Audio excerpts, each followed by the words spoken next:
بسم الله الرحمن الرحيم.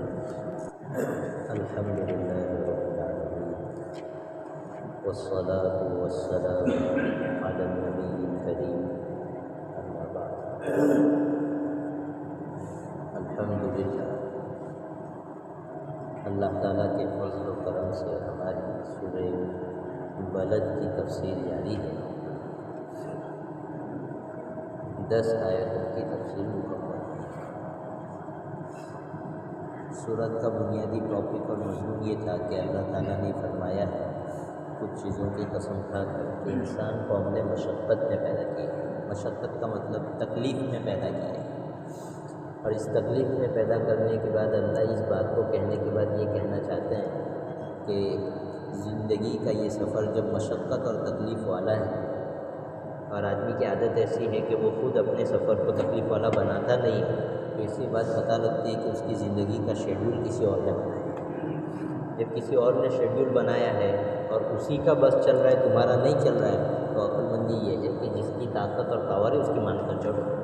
لہذا اللہ تعالیٰ کی مان کر چلو، اسی میں خیریت ہے. یہ اس آیت کا بنیادی ٹاپک ہے. اس میں اللہ تعالیٰ نے آگے انسان کو بتایا کہ ہم نے 2 آنکھیں دی ہیں، 2 زبان دی ہے، ہونٹ دیے ہیں، سیدھے اور برے راستے، صحیح اور برے راستے کی سمجھ بھی دی ہے. اس سب چیز کا، ان سب چیزوں کا تقاضا یہ ہے کہ عقل مند آدمی اللہ تعالیٰ کی اطاعت کرے، جنت والے کام کرے اور جہنم والے کاموں سے رک جائے. لیکن کافروں کا حال کیا ہے، اور بعض مسلمان کہ وہ ایسے کاموں میں لگتے نہیں. تو اب آگے اللہ تعالیٰ جو ہے پہلے ثابت کر دیا کہ دیکھو تمہارا نیچر ایسا بنایا گیا ہے، اس میں بہت ساری چیزیں ایسی ہیں جو تمہارے بس اور کنٹرول میں نہیں ہے. تم صحت کے مالک نہیں ہو، بیماری کبھی بھی آ سکتی. اولاد کے مالک تم نہیں ہو، شادیوں کے کئی سال گزر جاتے ہیں، بے اولاد گزر رہتی ہے. رزق کے مالک تم نہیں ہو، ہزاروں پلان بناتے ہو لیکن جو ہے روزی سمیٹ کر لا نہیں سکتے. جی بہت چاہتے ہیں کہ لوگ ہم اپنی پوتوں پوتیوں کو بھی دیکھیں، لیکن بہت سے لوگ دیکھتے ہیں کہ پہلے ہی بیچاروں کا انتقال ہو جاتا ہے. بچوں کی اولاد کی خود کی شادی نہیں دیکھ پائے، خود کی اولاد کی. بہت سے لوگ ہیں جو چاہتے ہیں میرا بیٹا حافظ قرآن ہو جائے، سال پر ہو جاتا ہے، نہیں ہو پاتا. کوئی چاہتا ہے میرا بیٹا انجینئر بن جائے، نہیں ہو پاتا. پیسہ ہے، سب کچھ ہے، لیکن نہیں ہو پاتا. تو اللہ تعالیٰ یہ بتا رہے ہیں کہ دیکھیے زندگی کے سسٹم پر ایک عبرت کی نگاہ ڈالو، اس رب کو پہچانو جس کے ہاتھ میں ان سب کی ڈوریاں ہیں، جو ہلاتا رہتا ہے، جو کنٹرول کرتا ہے، اور اس رب کی مان کر چلو. لیکن اللہ کہہ رہے ہیں فَلَقْتَحَمَ الْعَقَبَةَ. آگے اللہ خود بتا رہے ہیں. اس کا حاصل یہ ہے کہ کافروں کو جو ہے تعبیر کر کے اللہ کہہ رہے ہیں کہ یہ نہ تو ایمان لائے نہ ایمان والے اعمال کیے. بس یہ خلاصہ ہے آگے جو باتیں کہی اس کی. اور پھر انجام بتا دیا کہ آگے یہ بتا رہے اللہ کہ نہ ایمان لائے اور نہ ایمان والے اعمال کیے.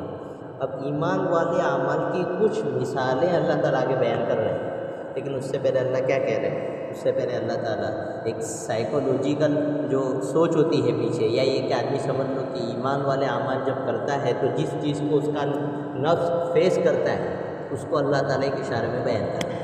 کہہ رہے ہیں فَلَقْتَحَمَ الْعَقَبَةَ، کہ سب کچھ دینے کے باوجود، عقل دی، رسول دیا، کتاب دی، آنکھیں دی، سب دینے کے باوجود بھی یہ آدمی جو ہے گھاٹی میں داخل نہیں ہوا. یہ گھاٹی کس کو کہتے ہیں؟ پچھلی مرتبہ بتایا تھا کہ گھاٹی کہتے ہیں پہاڑوں کے بیچ کی ایسی جگہ جہاں پر چھپ کر آدمی دشمن سے بچ سکتا تھا. اور وہ جو سامنے قوم کی عرب، ان کو اس چیز کا بہت زیادہ انوبھو اور تجربہ تھا کہ گھاٹی بہت معنی رکھتی ہے جنگ کی حالت پہلے زمانے میں. تو اللہ تعالیٰ نیک اعمال کو گھاٹی کہہ رہے ہیں. کیا مطلب؟ مطلب یہ ہے کہ جس طرح گھاٹی سے آدمی گھاٹی میں چلا جائے تو دشمن کے تیر اور اس کے وار سے بچ جاتا ہے، اسی طرح جو آدمی نیک اعمال کرے گا وہ جہنم سے بچ جائے گا. نفس اور شیطان کا مقابلہ کرنا اور ان کو جو ہے مات دینا، ہرانا، یہ آدمی کے لیے آسان ہو جائے.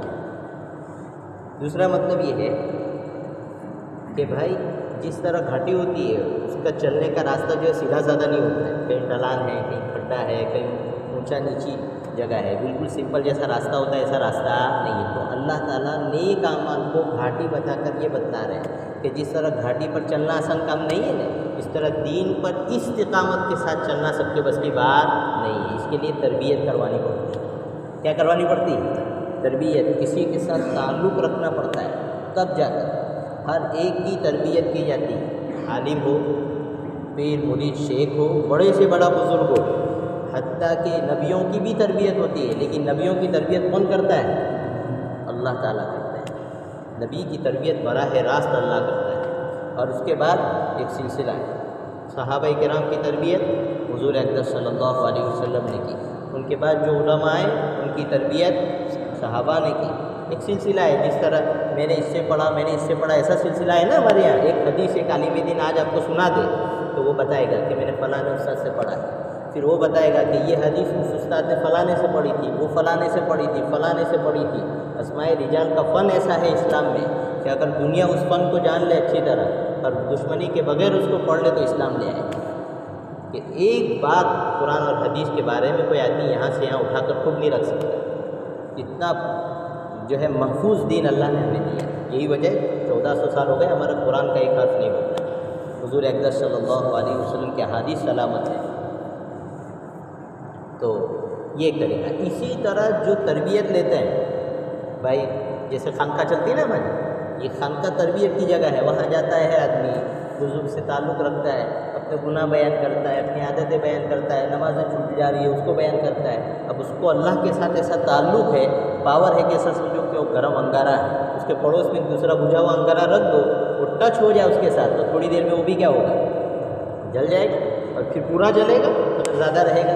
اسی طرح اللہ والوں نے اللہ والوں کے پاس رہ کر اپنی تربیت کروائی۔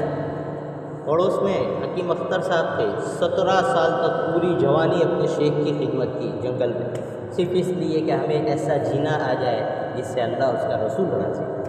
بڑے بڑے علماء، صلحاء، حدیث پڑھانے والے، قرآن پڑھانے والے، آپ رمضان میں جا کر خانقاہوں میں دیکھو بزرگان دین کے پاس رہتے ہیں، حالانکہ مدارس والوں کو کوئی وقت نہیں ملتا ہے، سال بھر میں 2 مہینے ملتے ہیں، لیکن دین پر استقامت کے ساتھ چلنا یہ آسان نہیں ہے، اس کے لیے تربیت کروانی پڑتی ہے۔ یہاں تو آدمی نے آج توبہ کی اور پھر کل شیطان ہاتھ پکڑ کے پھر لے جاتا ہے، پھر توبہ کی، پھر تیسرے دن ہفتے کا پورا چارج کر کے لاتا ہے شیطان۔ اس لیے جب آدمی کنیکٹ رہتا ہے تو پھر وہاں سے چارجنگ ملتی ہے تو یہاں سے چارجنگ خود بخود دور ہو جاتی ہے۔ اس لیے قرآن کریم یہ کہہ رہا ہے فَلَقْتَحَمَ الْعَقَبَةَ کہ یہ آدمی گھاٹی میں داخل نہیں ہوا۔ نیک اعمال کو اللہ گھاٹی اس لیے کہہ رہے ہیں کہ جس طرح گھاٹی میں چلنا، تو اس سے چلنا کسی کے بس کی بات نہیں ہے، آسان نہیں ہے، اسی طرح دین پر استقامت کے ساتھ چلنا آسان نہیں ہے، مشکلات آئے گی، نفس کچھ اور کہے گا، شیطان کچھ اور سمجھائے گا، شیطان کے چیلے جو باہر بیٹھے ہیں وہ کچھ اور سمجھائیں گے۔ ان سب سے بچا کر اگر کوئی ایمان لے گیا، رائی کے دانے کے برابر بھی لے گیا، تو اس کو اس دنیا سے 10 گنا بڑی جنت دی جائے گی۔ یہ کوئی سمپل بات نہیں ہے، ایمان ہے اتنا قیمتی، اس لیے اتنا بڑا انعام بھی ہے۔ اتنا بڑا انعام ایسے نہیں رکھا اللہ نے۔ ایسے لوگ جن کے ایمان کے بارے میں اللہ کی ذات کے سوا کسی کو علم نہیں ہوگا، ایسے لوگ بھی جنت میں جائیں گے، لیکن پہلے جہنم کا عذاب آئے گا۔ لیکن ایک بات بتا رہے ہیں کہ ایمان کوئی نارمل چیز نہیں، ایمان والے اعمال کوئی چھوٹی موٹی چیز نہیں، اور یہ سیدھی سی بات ہے۔ جیسے اسکول کالج میں بھی دیکھتے ہیں نا کہ جو مضمون اور ٹاپک تھوڑا ٹف ہو، مشکل ہو، تو وہاں جانے والے بہت کم ہوتے ہیں۔ اسی طرح ہمیشہ نیک لوگوں کی تعداد ہر زمانے میں کم رہی ہے۔ قلیل من عبادی الشکور، نیک لوگ ہمیشہ کم رہے ہیں، اور ان کا کم ہونا یہ ان کا جو ہے اعلیٰ کیٹیگری کے ہونے کی علامت ہے۔ بھائی مارکیٹ میں سونا بہت زیادہ ہوتا ہے، اور لوہے کی بنگر کے وہاں جو ہے بھرمار ہوتی ہے، لوہا سب سے زیادہ نکلتا ہے کانوں سے، لیکن سونے کے لیے یہ بات نہیں۔ تو ہمیں اللہ نے اگر مخصوص لوگوں میں شامل کر دیا، یہ اللہ کا بہت بڑا کرم، بہت بڑا احسان ہے۔ بس ایک بات ہے، آنکھیں بند ہونے کی ضرورت۔ یہ آنکھیں بند ہوتے ہی پوری حقیقت سمجھ میں آ جائے گی، لیکن پھر کچھ کام کا نہیں ہے۔ فرعون کو کتنا سمجھائے، سب کچھ سمجھایا ہر طرح سے، لیکن جب اللہ کا عذاب دیکھ لیا اس وقت کہہ رہا ہے آمنت بربی موسیٰ و ہارون، کہ میں تو موسیٰ اور ہارون کے رب پر۔ کتنا اس میں مانا ہے، اللہ کہہ دیتا، الہ کہہ دیتا، معبود کہہ دیتا، لیکن پرٹیکولر جو ہے خاص کر کے حضرت موسیٰ اور حضرت ہارون کا نام اس لیے لے رہا ہے کہ میرا ایمان کسی بھی شکل میں ریجیکٹ نہ ہو، کہیں کوئی شبہ باقی نہ رہے، لیکن نہیں ہوا قبول۔ کیوں نہیں ہوا؟ قرآن نے کہا الآن وَقَدْ عَصَيْتَ مِن قَبْلُ وَكُنْتَ مِنَ الْمُفْسِدِينَ، اب مانتے ہو، اس سے پہلے تو تم نے بہت ادھم مچائی اور تم تو زمین میں فساد مچانے والے تھے،